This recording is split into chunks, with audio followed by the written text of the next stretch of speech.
In the heart of an ancient forest, where the trees were as old as time itself, lay a village known to the world as Eldergrove. It was not an ordinary village, for it was surrounded by a wood cursed with whispers. Some believed the forest to be inhabited by spirits of the damned, while others whispered of a witch who practiced the darkest arts within its depths. Thomas, a young boy of 15, had heard the stories but never believed them. His father, the village blacksmith, always scoffed at the tales, convincing Thomas they were mere folklore. But there was something about the woods, an unexplainable pull that beckoned him. One cold autumn night, when the moon hung low and orange in the sky, Thomas ventured into the forest. The leaves rustled in a whispering concert, winding around him like the echoes of forgotten souls. Shivering, Thomas steeled himself and pushed further. As he delved deeper, the atmosphere grew thicker, the air heavy with a scent indescribable yet vaguely reminiscent of decay.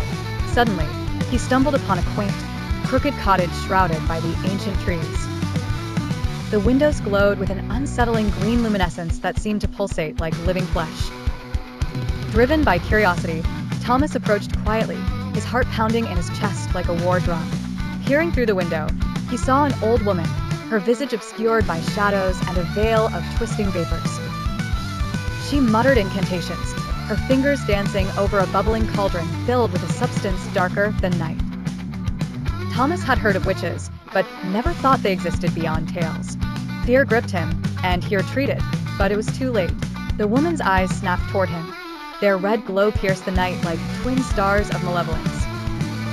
"You've wandered too far," her voice croaked. "Eldergrove's boundaries keep souls safe from my reach." Thomas turned to flee, but the trees closed in on him. Roots twisted and pulled at his feet as whispers grew into a cacophony, deafening and disorienting.